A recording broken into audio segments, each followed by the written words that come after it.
Olá, pessoal.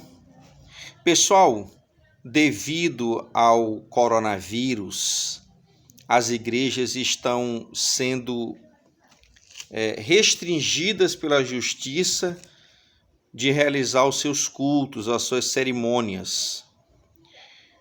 O que está por trás de tudo isso? A gente percebe que muitas outras coisas, como os ônibus, os trens, eles não estão proibidos. Então, muitos pastores irritados com essa situação, eles têm dito que irão promover os seus cultos dentro dos ônibus, e agora um pastor disse que vai começar a fazer cultos dentro dos trens. O que acontece é que a fé, pessoal, a fé, ela nos fortalece. A fé, ela nos dá a direção.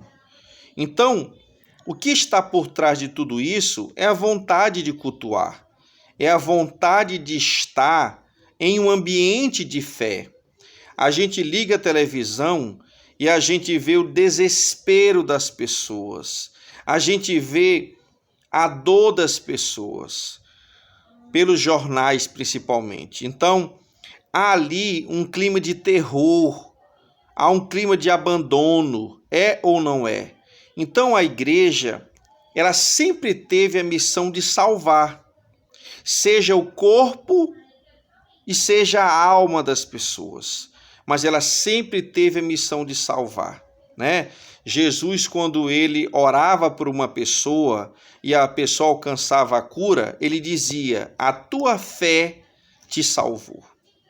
Então, pessoal, a igreja é um local de comunhão, um lugar de alegria, um lugar de exaltar a Deus, de adorar a Deus e de buscar as bênçãos de Deus.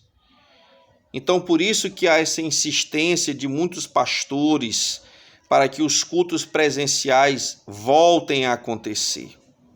Só que é preciso ter muita prudência, né? E eu não estou a dizer que igreja A, B ou C, ela vai abrir as portas de forma imprudente. Não, eu não posso julgar. Mas o que acontece é que os líderes da nação, os governantes, estão muito preocupados em manter a igreja fechada, né? Estão muito preocupados em manter as religiões fechadas. Mas falando da nossa fé, que é o cristianismo, é comum o cristão querer estar na igreja. Você pode ler a sua Bíblia em Marcos 14. O que diz lá em Marcos 14? Diz assim, falando sobre o Senhor Jesus no ato da sua prisão. O que diz? Diz assim: e logo falando ele ainda, veio Judas, que era um dos 12, da parte dos principais dos sacerdotes, e dos escribas e dos anciãos, e com ele uma grande multidão com espadas e porretes.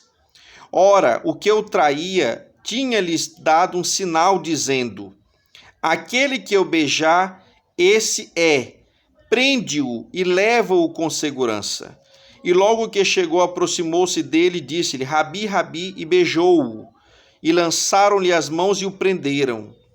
E um dos que ali estavam presentes, puxando da espada, feriu o servo do sumo sacerdote e cortou-lhe uma orelha. E respondendo Jesus, disse-lhe: saíste com espadas e porretes a prender-me, como a um salteador. Todos os dias, preste atenção, todos os dias estava convosco ensinando no templo e não me prendestes. Você percebeu? Então, o nosso próprio líder maior, o nosso mestre, ele estava todos os dias no templo. Você percebeu? Todos os dias, aqui ó, versículo 49. Todos os dias estava convosco ensinando no templo. Então, é do querer dos cristãos estar no templo, imitando o Senhor Jesus. Mas a gente tem que ter muita prudência, né? nessa época de coronavírus. E a fé, ela ajuda as pessoas a vencer as batalhas da vida. Então as pessoas estão sem fé, as pessoas estão em desespero, e a igreja é sim um local de ajudar as pessoas, um local de animar as pessoas, um local de cura, de milagre, de libertação. Então, os governantes, eles não reconhecem a igreja como uma coisa essencial, porque eles não conhecem o poder de Deus, não conhecem o trabalho das igrejas de ressocialização, de cura de enfermidades, de libertação de drogados, de prostitutas, de ladrões. As pessoas geralmente não conhecem, então elas desconhecem o trabalho essencial da igreja na pandemia.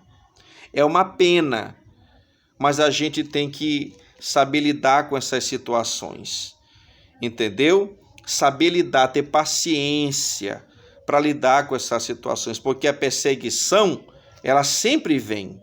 A perseguição sempre vem. Então a gente tem que ter paciência nesse momento que o mundo está sofrendo com essa pandemia e entender que tudo passa. Uma hora tudo isso vai passar e a gente vai poder livremente voltar a cultuar o nosso Deus e nada vai nos impedir, nada. A Bíblia diz que as portas do inferno não prevalecerão contra a igreja do Senhor Jesus. Entendeu? Então, brevemente, nós estaremos todos unidos, louvando a Deus nos templos, em nome de Jesus.